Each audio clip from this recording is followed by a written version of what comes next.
Belum, Ibu.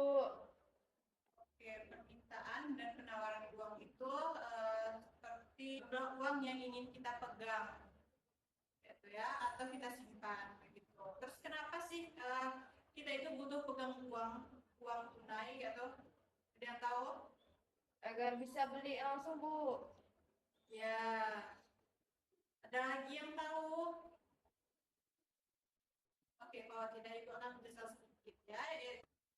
Permintaan uang itu adalah jumlah uang yang ingin kita pegang atau simpan. Kenapa sih kita itu butuh pegangan? Ya kan, yang tadi seperti untuk makan, terus membeli makan ya, membayar transport, terus membeli pulsa dan untuk yang lainnya.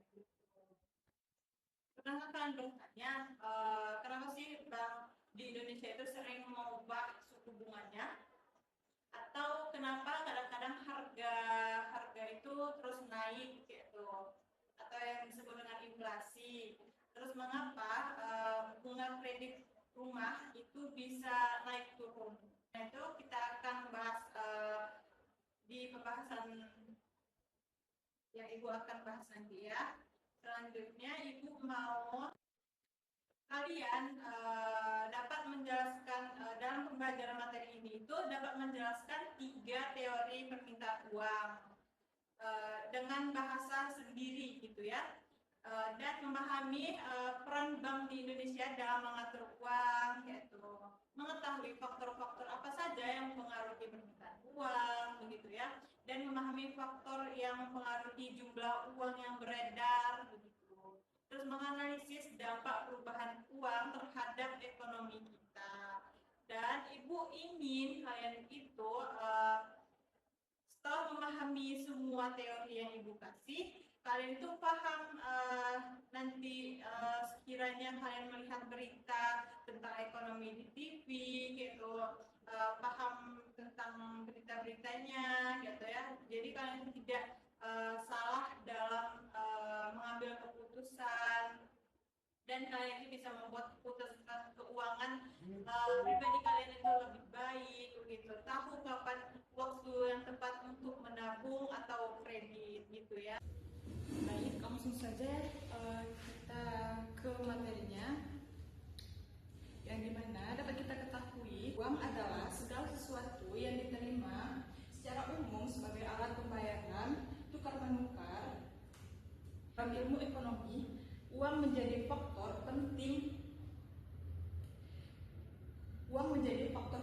untuk memahami aktivitas pasar dan kebijakan moneter. Selanjutnya ada pengertian permintaan uang, yang dimana permintaan uang itu adalah keinginan masyarakat untuk memegang uang dalam bentuk tunai maupun saldo, gitu ya, untuk memenuhi kebutuhan transaksi, berjaga-jaga atau tujuan spekulasi. Untuk motif permintaan uang ini, menurut Keynes, yang pertama itu ada untuk membeli barang dan jasa sehari-hari, dipengaruhi oleh pendapatan. Semakin tingginya pendapatan, maka permintaan uang itu untuk transaksi akan meningkat gitu. Yang kedua ada motif berjaga-jaga, yaitu untuk kebutuhan yang tidak terduga seperti kecelakaan, sakit, atau situasi darurat lainnya gitu ya. Dan ada dan juga meningkat ketika pendapatan naik begitu.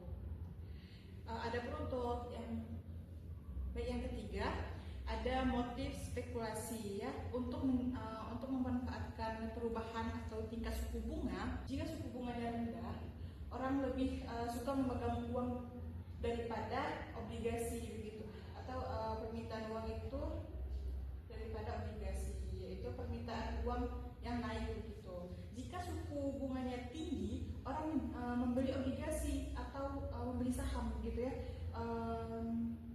dan permintaan uang itu semakin menurun begitu. Ada pun untuk faktor-faktor yang mempengaruhi permintaan uang ini, ada pendapatan Y, ya, yaitu pendapatan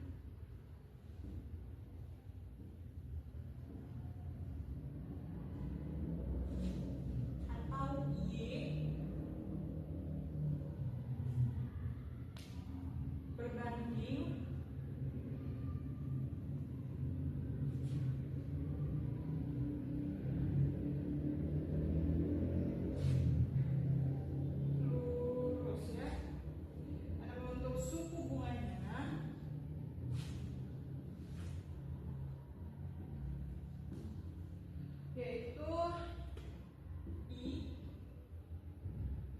berbanding terbalik.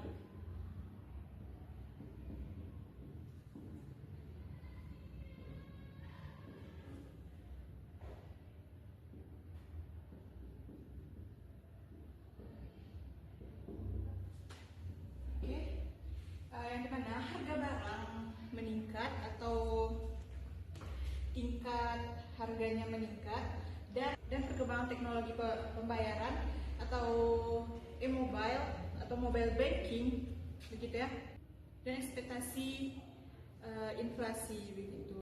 Itu adalah faktor-faktor permintaan uang. Adapun untuk penawaran uang, itu adalah jumlah total uang yang beredar dalam perekonomian yang dikendalikan oleh bank sentral atau bank-bank yang ada di Indonesia gitu ya. Selanjutnya ada komponen penawaran uang yang dimana M1 atau uang primer, yaitu uang kuantal atau uang kertas, uang logam gitu kan. Terus ada giro masyarakat atau uang yang langsung dipakai begitu. Selanjutnya ada M2 atau uang luas, yang dimana M1 tabungan, deposito berjaga. Ini adalah ini yang sering digunakan untuk analisis moneter begitu. Yang ketiga itu ada uang inti, base money, high power money atau MO begitu. Yaitu ada uang yang diciptakan langsung dan terdiri dari uang kuantal begitu dan cadangan bank umum gitu ya. Adapun untuk cara bank sentral mengatur penawaran uang itu ada, kan yang pertama itu ada kebijakan operasi pasar terbuka, seperti membeli surat berharga, uang beredarnya akan meningkat begitu. Sedangkan untuk menjual surat berharga itu akan membuat uang beredar itu menurun begitu. Yang kedua itu ada kebijakan suku bunga atau BI rate, yaitu menurunkan BI rate atau kredit mudah. Itu dapat memberikan uang itu lebih bertambah gitu kan. Yang selanjutnya ada menaikkan BI rate, yaitu kredit usaha atau itu bisa membuat uang itu berkurang begitu ya. Dan selanjutnya yang ketiga itu ada kewajiban giro wajib minimum atau GWM, yaitu menaikkan GWM ini akan menahan lebih banyak dan uang itu akan beredar dan uang beredar itu akan turun begitu. Adapun untuk menurunkan GWM ini, jumlah uang beredar itu bakalan menaik begitu ya. Baik, selanjutnya ada keseimbangan pasar uang yang dimana terjadi ketika permintaan uang dan penawaran uang. Jika permintaan lebih besar daripada penawaran, itu akan mengakibatkan suku bunga naik begitu ya. Jika penawaran lebih besar daripada permintaan, itu suku bunganya akan turun begitu. Keseimbangan ini penting untuk menjaga stabilitas ekonomi dan inflasi. Adapun untuk hubungan keduanya antara hubungan permintaan dan penawaran uang dalam inflasi, yaitu yang pertama itu jika penawaran uang meningkat terlalu besar, daya beli itu akan menurun begitu ya, atau bisa kita sebut dengan inflasi begitu. Terus jika permintaan uang itu turun, orang tidak ingin memegang uang, tidak ingin menyimpan uang begitu, inflasi akan meningkat dan dapat memicu inflasi begitu ya. Dan bank sentral akan mengontrol penawaran uang dan menjaga stabilitas harga